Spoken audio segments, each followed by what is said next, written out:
partir então para a finalização da nossa apresentação e vamos falar sobre o poder público. Veja que o artigo 23 da lei fala sobre o tratamento de dados pessoais pelo poder público. Olha só que interessante. O tratamento de dados pessoais pelas pessoas jurídicas de direito público deverá ser realizado para atendimento de sua finalidade pública. Ou seja, eu não posso, sendo um ente público, eu não posso me utilizar de uma finalidade particular, de uma finalidade privada. Não, é a finalidade da instituição, a finalidade pública da instituição. Na persecução do interesse público, com o objetivo de executar as competências legais da instituição ou cumprir atribuições legais do serviço público. Aqui, lembramos os conceitos de controlador e operador, porque nós entramos na parte que fala sobre os agentes de tratamento, tá? Suas responsabilidades e etc. Então, lembrando que o controlador é aquele que compete a decisão referente ao tratamento. E o operador é aquele que realiza esse tratamento, em certos casos, em nome do controlador. Então vejam que esses agentes devem manter o registro de suas operações de tratamento desses dados pessoais, especialmente quando baseado no legítimo interesse do controlador. Mas não baseado apenas no legítimo interesse, mas baseado em qualquer uma das hipóteses. Eu preciso manter para comprovar como eu utilizei, por que eu utilizei.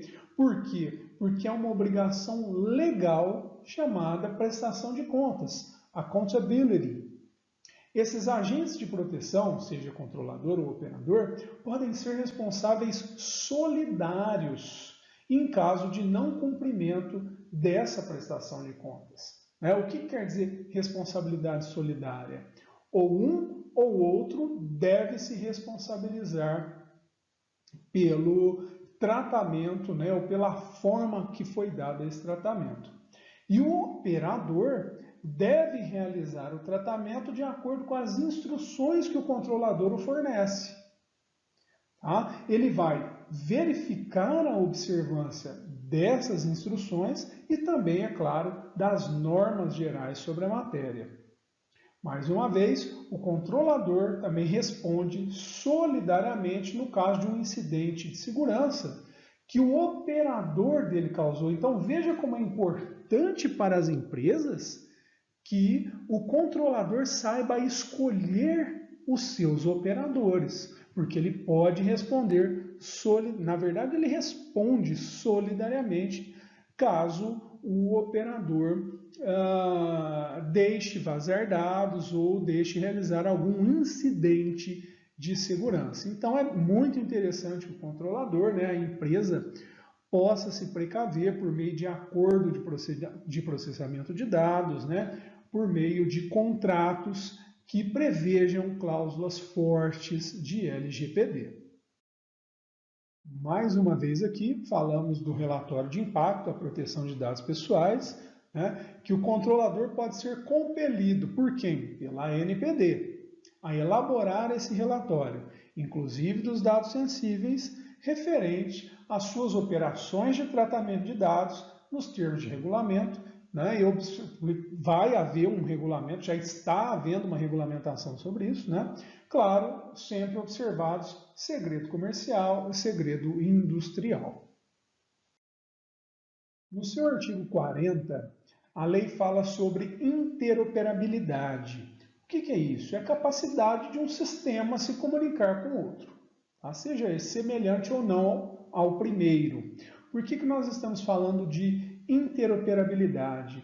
Porque a ANPD ela tem que dispor sobre padrões para essa capacidade de comunicação entre sistemas. A fim de quê? A fim de cumprir aqueles requisitos que fala da portabilidade, do livre acesso aos dados pelo titular, da segurança, do tempo e da guarda de registros de acordo com a necessidade, de acordo com a transparência. Vamos falar agora um pouquinho sobre o encarregado, que é a pessoa indicada para atuar como canal de comunicação entre o controlador e os titulares de dados, e entre o controlador e a Autoridade Nacional de Proteção de Dados. A identidade e a informação de contato desse encarregado deverá ser divulgada publicamente pelas empresas, de uma forma clara, de uma forma objetiva, preferencialmente no site do controlador. Então, ter lá o nome e o e-mail de contato desta pessoa, né, de uma forma clara, de uma forma fácil de encontrar. Esse encarregado, gente, ele não pode ser responsabilizado pelo descumprimento da lei. Aí ele vai ali fazer esse canal de comunicação e ele deve direcionar as ações do controlador nas melhores práticas para o tratamento de dados. Agora, claro, qualquer um de nós, seja encarregado, seja um funcionário de uma empresa, se agirmos de má fé, né, se agirmos de forma não vinculada à lei, qualquer um de nós, né, trabalhando em uma empresa e etc., poderemos eventualmente ser até responsabilizados por aquilo que nós fizemos de forma errada, não é verdade? Bem, e como fica a responsabilidade e eventual ressarcimento de danos? Então veja que o controlador ou operador, que em razão das atividades de tratamento causarem a outrem um dano patrimonial, um dano moral, um dano individual ou coletivo, que viole a lei, será obrigado a repará-lo. Né? Então veja que poderá inclusive existir a inversão do ônus da prova em favor do titular. O que é isso? É que na justiça a prova normalmente, a regra é que a prova cabe a quem está alegando. Né? Então eu estou alegando algo, cabe a mim provar. Porém, a inversão do ônus da prova é quando o titular de dados, né, o titular daquele direito, ele tem uma hipossuficiência, ele não consegue realizar produção de provas, porque ele não tem como entrar em sistemas da empresa para poder comprovar que aquilo foi vazado por um problema da empresa, ou porque algum funcionário da empresa deixou o seu sistema com a senha aberta, né? Ou que ele utilizou por exemplo, de um sistema não oficial da empresa ou de um e-mail pessoal para fazer troca de dados, né? Ele se utilizou de nuvem que ele, não a conta pessoal dele, não da conta da empresa, essa coisa toda, né? Então, pode haver essa inversão do ônus da prova, para quê? Para que consiga se comprovar, né, em razão do titular não ter a suficiência para conseguir produzir essa prova, então pode haver a inversão, ou seja, a empresa que vai ter que provar que agiu corretamente. Né? Quem reparar o dano, seja o controlador ou o operador, né, ele terá um direito de regresso contra demais responsáveis. Claro, esses responsáveis na medida de sua participação naquele dano que houve. Agora, é claro que os agentes de tratamento, seja o controlador ou o operador, não serão responsabilizados quando provarem, olha, que não realizaram o tratamento de dados que lhes foi atribuído. O sujeito fala, olha, eu não realizei esse tratamento, está aqui, olha que os meus logs aqui está sem fundamento, eu não posso ser responsabilizado. Né? E quando provar também que, embora tenha realizado o tratamento, não houve nenhuma violação à legislação. Tratei, mas não houve nenhuma violação. Então, eu não vou ser responsabilizado. Né? Ou que o dano é decorrente de uma culpa exclusiva do titular de dados ou de terceiro. Por exemplo, nesse caso aqui, nós podemos citar uma pessoa que baixa um aplicativo e que precisa lá de senha e etc., e ela deixa ali já anotado, fácil, ou deixa isso em aberto, em que qualquer um pode acessar e eventualmente trazer prejuízos para ele. Veja que interessante né, que as hipóteses de violação do direito do titular de dados pessoais no âmbito de relações de consumo, ou seja, no âmbito do Código de Defesa do Consumidor, permanecem sujeitas às regras do Código de Defesa do Consumidor. Então, olha que o agente que causou um dano, né, em razão da LGPD, em razão da não previsão da LGPD, desculpa, não previsão, mas em razão do não cumprimento da LGPD, né, ele pode também ser responsabilizado no âmbito do Código de Defesa do Consumidor, claro, né, se ele está agindo como fornecedor de produtos ou serviços, porque o Código de Defesa do Consumidor também traz essa responsabilização por danos causados. Claro, novamente, quando tem a ver com o fornecimento de produtos ou serviços. Quanto à segurança dos dados, né, os agentes, controlador, operador, devem sempre adotar medidas de segurança, essas medidas de segurança técnicas e administrativas que sejam aptas a proteger os dados pessoais contra os acessos não autorizados e contra situações acidentais ou situações ilícitas de destruição, perda, alteração, comunicação ou qualquer forma de tratamento inadequado ou ilícito de dados. Não é? Então, essas medidas devem ser tomadas desde a concepção do produto ou serviço que eu ofereço, né? E até, claro, a sua efetiva execução. Então, nós temos dois conceitos aí, o Privacy by Design, que significa privacidade desde a concepção. Ou seja, quando eu tenho um projeto, desde o início desse projeto, a privacidade deve ser levada em consideração. Eu tenho um projeto de um aplicativo que vai fazer a ponte entre o cliente e as pessoas que querem, que necessitam de um determinado serviço aí, etc. Bom, tá, eu vou fazer o meu aplicativo ali. Eu tenho que considerar a privacidade deste meu eventual futuro cliente desde a concepção do projeto. Desde o início eu preciso levar isso em consideração. Então, é um aplicativo, é algo absolutamente novo, né? Vamos imaginar, relacionado à carona entre, né, a pessoa que tem lá o seu automóvel, está passando naquele lugar por ali, o indivíduo que quer a carona chama, ele vai lá buscar essa pessoa. Tá bom, tudo bem.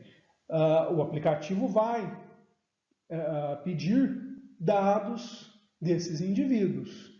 Então, desde a concepção desse projeto, eu já tenho que estar preparado para a segurança dos dados pessoais desses envolvidos. E o outro conceito é o Privacy by Default, que é a privacidade padrão.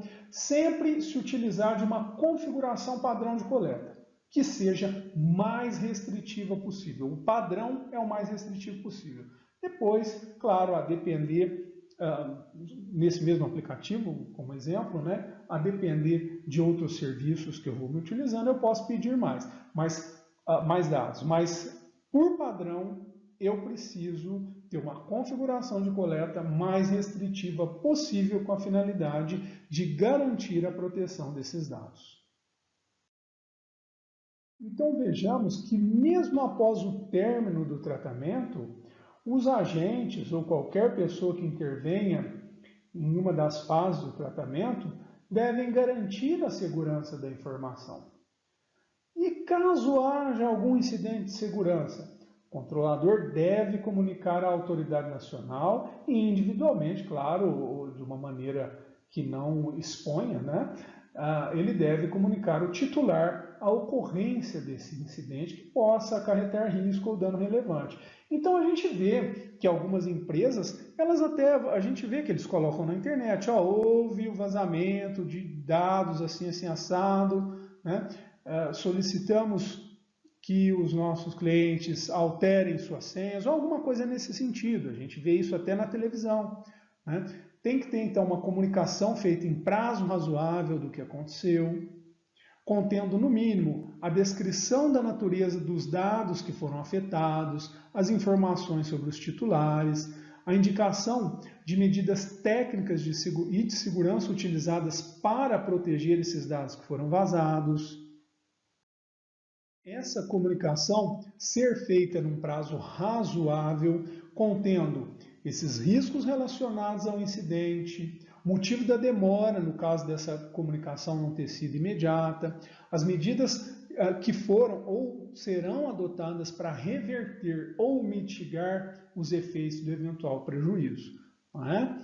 Então, vejam que a própria autoridade nacional pode determinar ao controlador a adoção de algumas providências, como, por exemplo, a ampla divulgação do fato, né, a divulgação do incidente em meios de comunicação. Aí a gente começa a pensar meio que até parecido com um recall, né?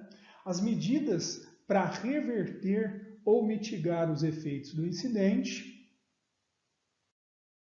E, claro, num eventual juízo de gravidade deste incidente, será avaliada a comprovação de que foram adotadas medidas técnicas adequadas pela empresa, né, para tornar os dados pessoais afetados ininteligíveis. Então, vocês vejam que, da mesma forma que a lei ela é dura e etc., mas ela traz alguma relação ali. Lembra quando eu falei lá da boa-fé e etc., né? Então, nós precisamos verificar este equilíbrio. Com relação às boas práticas e à governança, nós vemos que os controladores, os operadores, podem formular regras de boas práticas, seja individualmente ou até por meio de associações, estabelecendo procedimentos, né, incluindo relativos a reclamações, petições titulares, estabelecendo normas de segurança, padrões técnicos, ações educativas, mecanismos internos de supervisão e mitigação de risco, dentre outras regras ou outras normas internas que assim delimitem. Bem, em razão das infrações cometidas às normas previstas na Lei Geral de Proteção de Dados Pessoais, os agentes podem ficar sujeitos às seguintes infrações, mas nós devemos deixar bem claro que aqui nós estamos falando das empresas em geral, tá? Poder público, claro que algumas coisas aí não servirão para o poder público especificamente. Mas veja que todo mundo pode receber a advertência da ANPD. As empresas podem receber uma multa simples de até 2% do faturamento, limitado, claro, a 50 milhões de reais por infração. É muito alto, mas é um limite, né, de qualquer maneira. Multa diária também, limitada ao total descrito acima. Todo mundo pode receber a obrigatoriedade de publicar infrações após devidamente apurada e confirmada a ocorrência. Então, imagina para o marketing de uma empresa o tanto que isso acaba sendo ruim, né? A ANPD pode mandar bloquear o uso dos dados pessoais, né, até a sua eventual regularização, e até mandar eliminar os dados pessoais a que se refere a infração. Ou seja, se elimina e não utiliza mais. Interessante que a lei, no artigo 52, nos traz que essas sanções devem levar em conta os seguintes parâmetros, os seguintes critérios, né? A gravidade e a natureza da infração e dos direitos pessoais que foram afetados, a boa-fé do infrator, a vantagem auferida ou pretendida pelo infrator, né?